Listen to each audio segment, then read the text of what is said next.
Olá, amigos de Ideal Espírita. Meu nome é Márcia Amêndola e falo pelo canal Reflexão Espírita do Dia. Fico muito feliz de receber novos amigos de Ideal e eu nunca falo para compartilhar, para se inscrever, mas se gostar do conteúdo, faça sua inscrição, nos acompanhe, participe, comente e compartilhe também. Assim a gente vai poder levar o conteúdo para muito mais pessoas.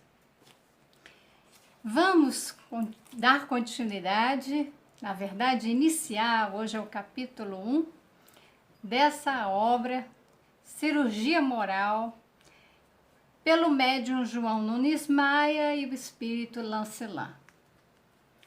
Já vimos no prefácio de Miramês, né? O Miramês é um espírito que psicografa por esse médium, existem várias obras e eu adoro uma delas, na verdade duas, né? Sobre a história de Francisco de Assis e outra de Maria de Nazaré. Então eu recomendo muito as obras de Miramês e ele prefaciou esse livro já nos preparando, nos envolvendo para as propostas que Lancelin vem provocar aqui em nós, né, as reflexões, na intenção de que nós possamos fazer uma cirurgia moral, uma transformação espiritual. Capítulo 1 trata da prece, então, prece para ti mesmo. Deus, sou eu que te falo. Eu me proponho a ler este livro, já sabendo que ele trata de assuntos altamente incômodos à minha personalidade. Pelo sumário e pelo título, então aqui eu faço uma pausa porque eu não li o sumário, né? Mas ele faz aqui um comentário do sumário. Então o sumário, só para título de conhecimento. Rapidamente eu vou falar alguns, porque nós vamos ler capítulo a capítulo.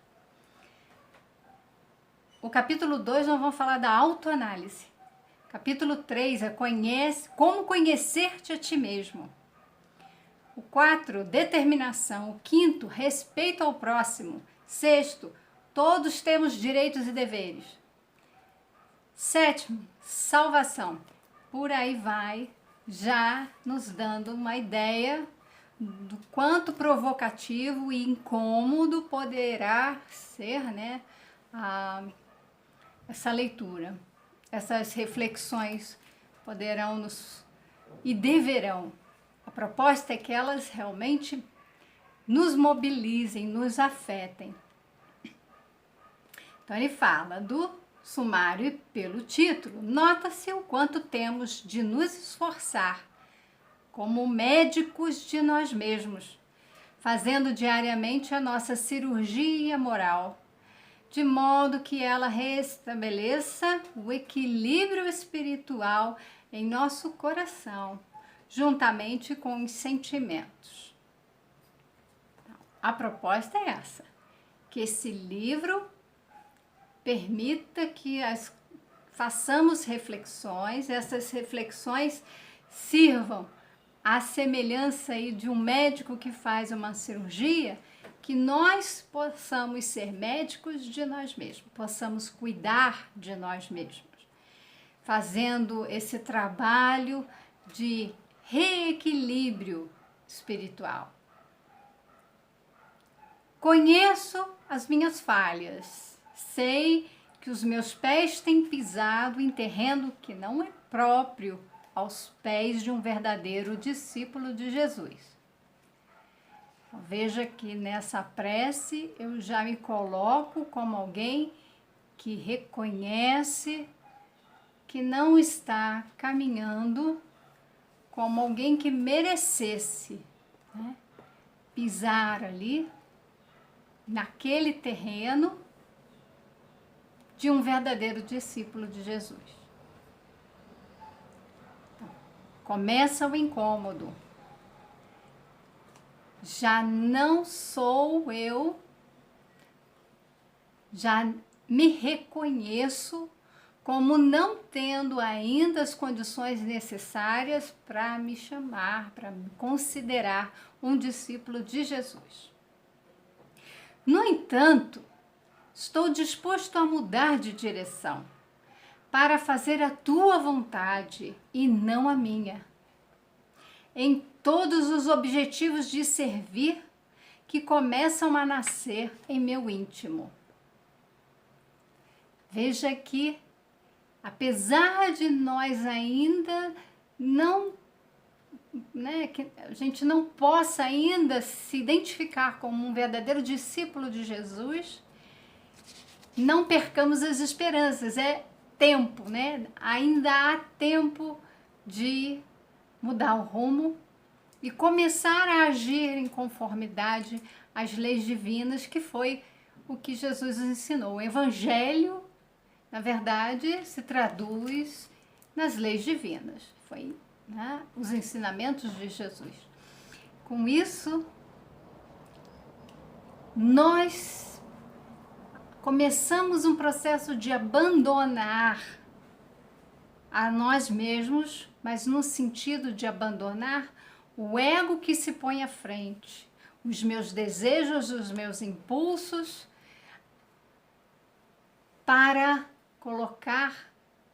me colocar como aquele cumpridor da vontade de Deus, aquele que reconhece, para a gente cumprir o que Deus quer, a gente precisa reconhecer isso. Então, em primeiro lugar, eu reconheço a vontade de Deus, reconheço a minha como sendo diferente da vontade de Deus. Isso aqui me deixa num lugar afastado da divindade.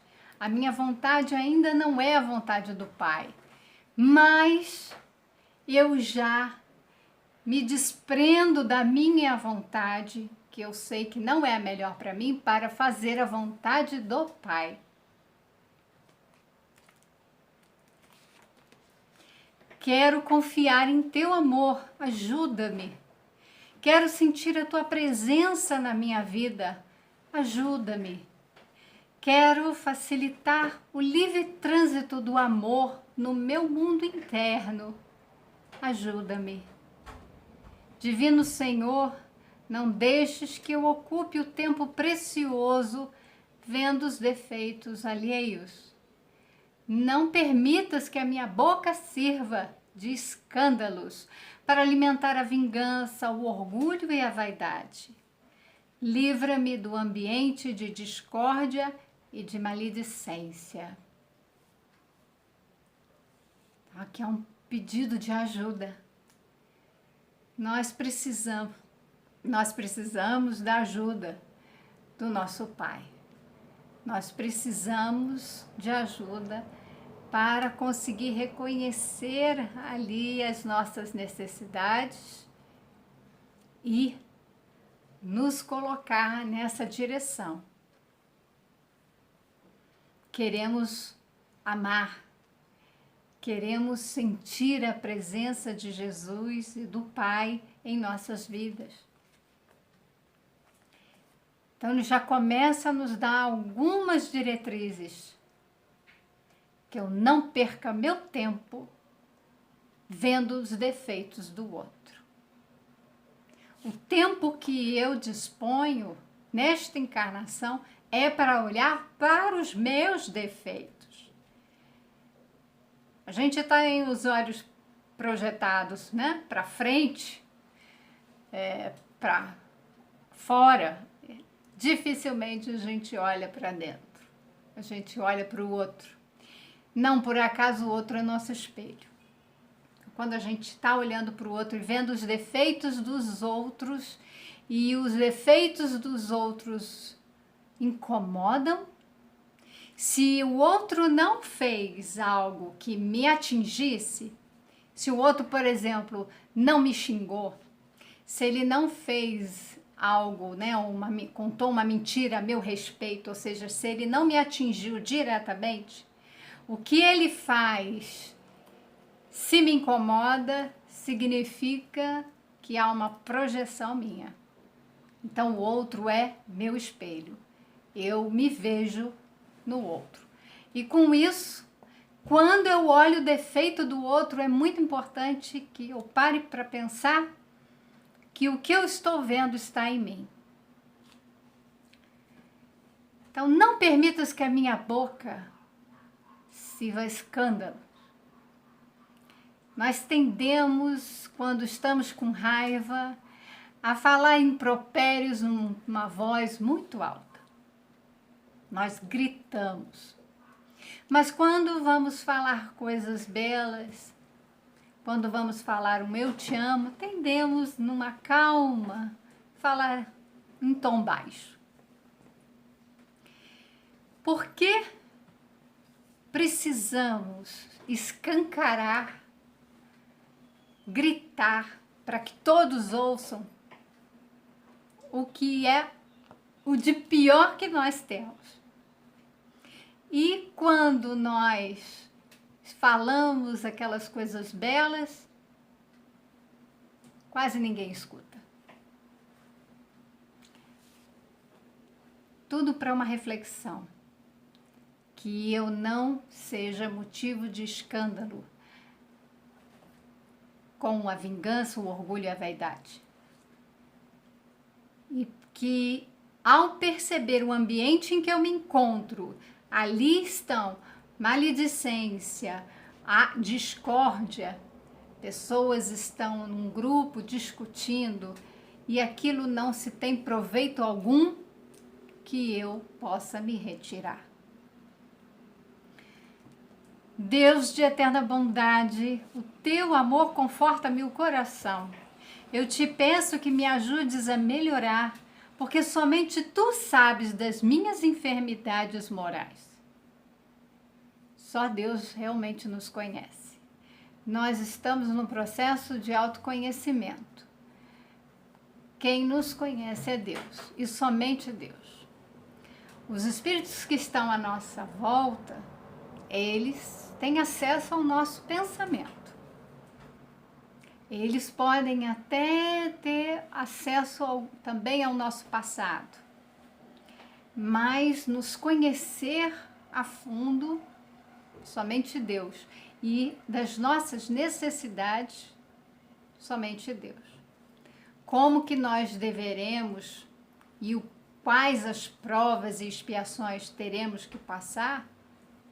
Somente Deus, e Ele vai inspirando ali, né? Os bons espíritos, eles vão no planejamento espiritual, sendo guiados, né? Para que nós possamos fazer o melhor possível aqui, para reajustarmos, nos reajustarmos às leis divinas, fazermos o resgate.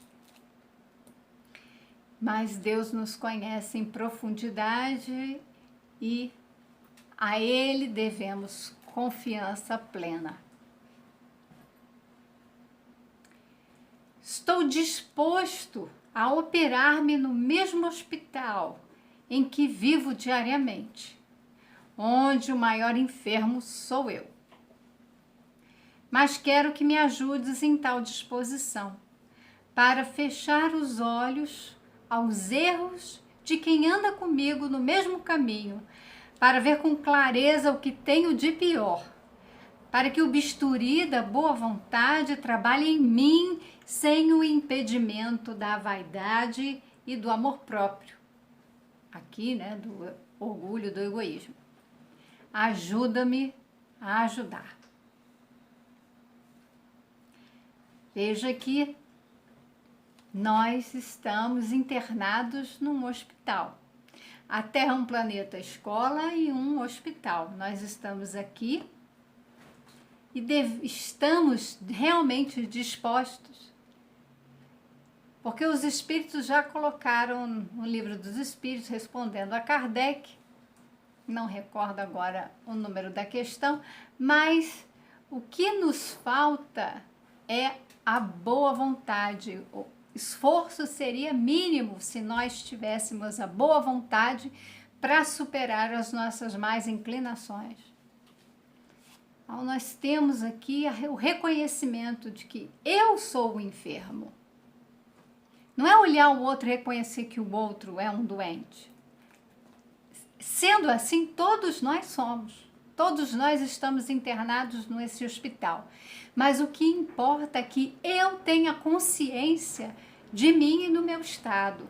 E tendo essa consciência de que eu sou um enfermo espiritual e até do corpo físico, porque o físico vai ser o alerta, ele vai filtrar o que está no corpo espiritual, ele vai nos comunicar que algo em nós não está caminhando muito bem, mas a gente pede ajuda de Deus, né, para que feche os nossos olhos, porque lembra que eu falei dos olhos? Eles estão para frente olhando os outros, mas que a gente possa fazer esse trabalho de fechar e olhar para dentro, olhar para si mesmo, e fazendo isso,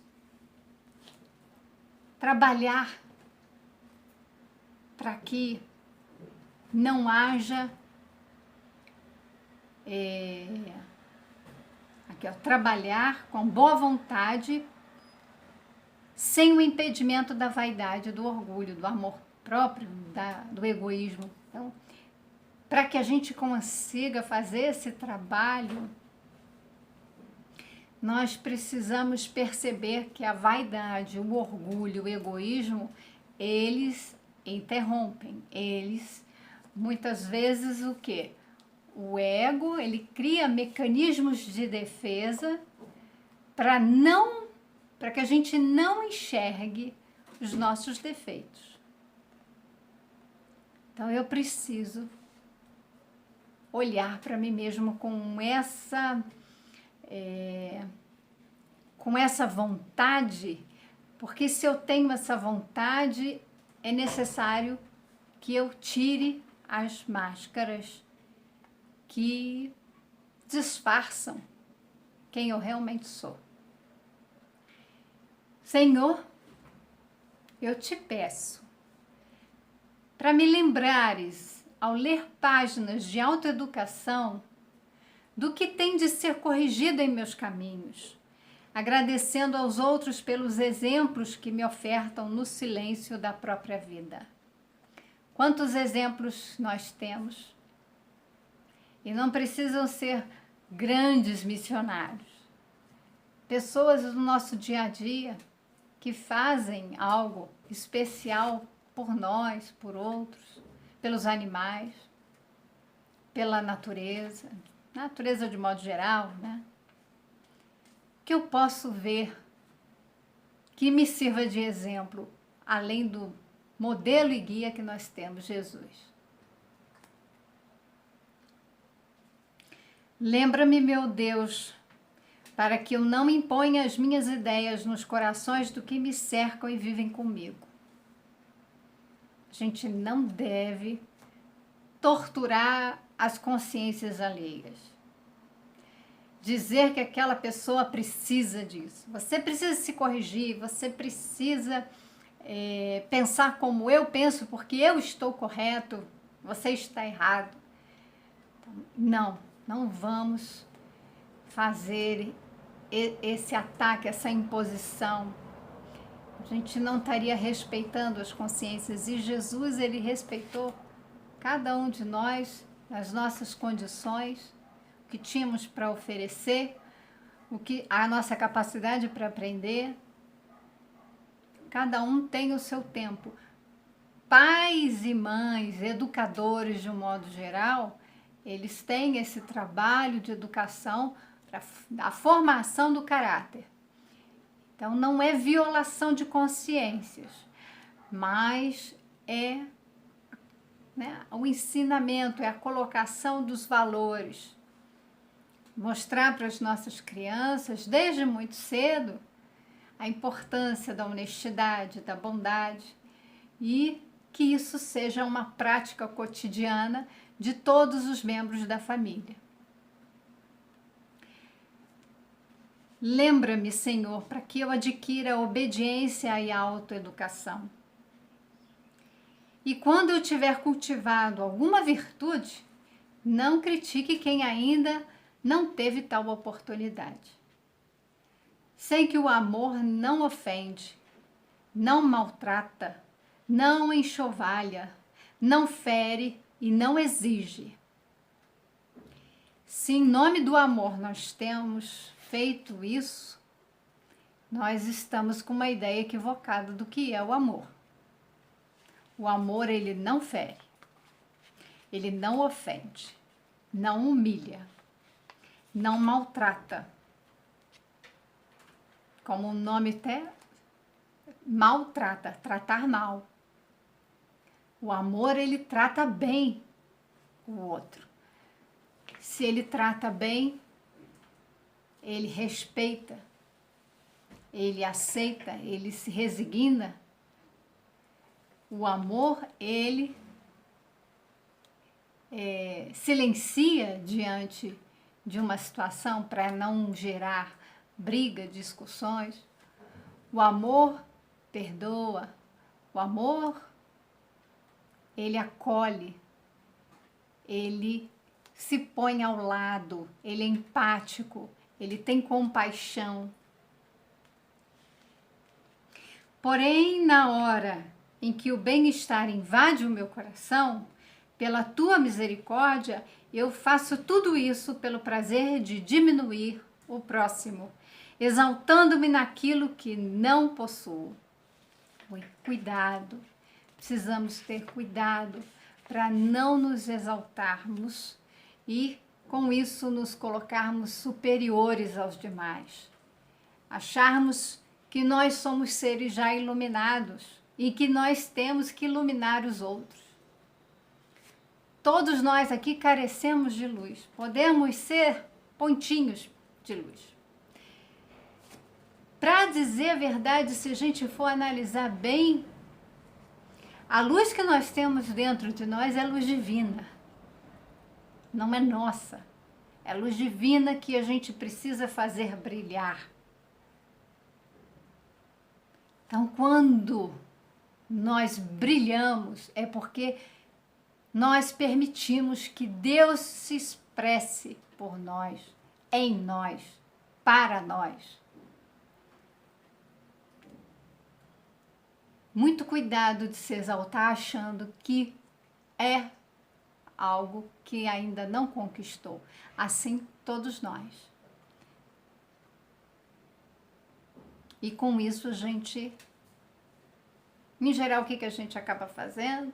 Eu não gosto muito de generalizar, mas acaba sendo assim. A gente fala que muitas pessoas sobem pisando na cabeça dos outros.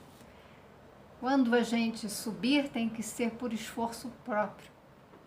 A escalada é individual. Cada um tem a sua jornada. O destino é o mesmo. Mas cada um vai fazer suas escolhas.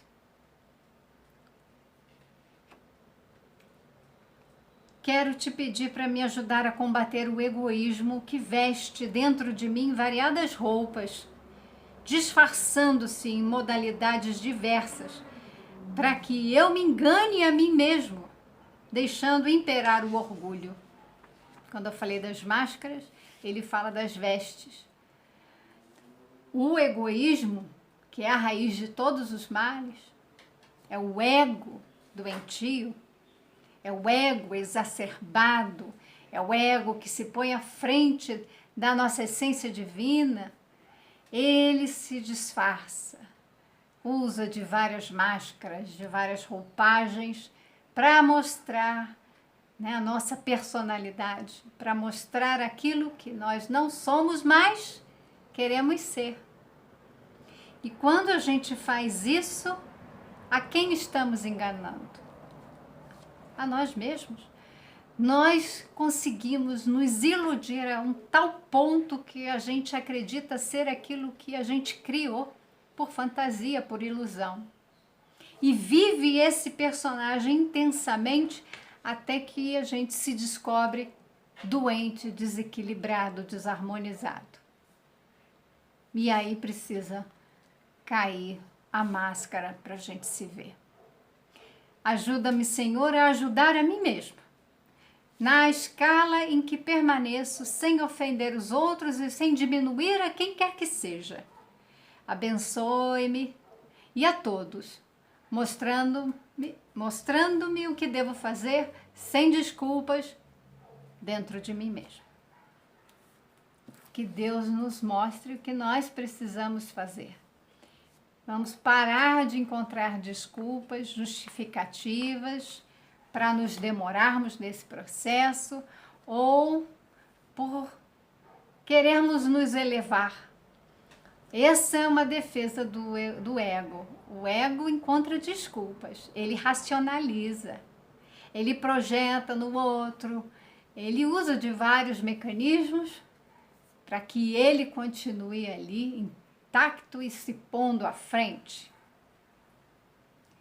Mas nós precisamos, se nós queremos conhecer a Deus, fazer brilhar essa luz divina que há em nós, nós devemos reconhecer que nós fomos criados por Deus, simples e ignorantes.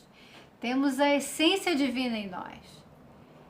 E simples e ignorante significa que é a jornada de aprendizado. Então, nós não temos o conhecimento e nós não temos a moral ainda para nos considerarmos, né, seres iluminados. Nós vivemos num planeta de provas e expiações, um hospital, uma escola, um presídio. Por que nós classificamos através dessas imagens? Porque mostra que estamos presos no corpo físico, presos ao chão, né, à matéria, que nós estamos num grande educandário para aprender as leis divinas, para vivermos experiências espirituais na matéria. Ou seja, nós estamos aqui para a evolução moral, para a prática da caridade. Podemos resumir tudo na caridade, porque é assim que o Espiritismo trata. É o amor em ação. Se eu consigo amar, eu ponho em prática esse amor. Eis aí a caridade. E é um hospital porque ainda somos almas muito doentias. Infringimos leis, somos criminosos, mas também adoecemos pelas nossas práticas e, né, desgastando as nossas energias pelas seduções, pelas paixões, pelos vários desvios e viciações da alma. Estamos aqui e iniciamos a nossa jornada dessa cirurgia moral e autoconhecimento com um pedido a Deus. Ajuda-me, Senhor. Desejo a todos muita paz e até o nosso próximo encontro.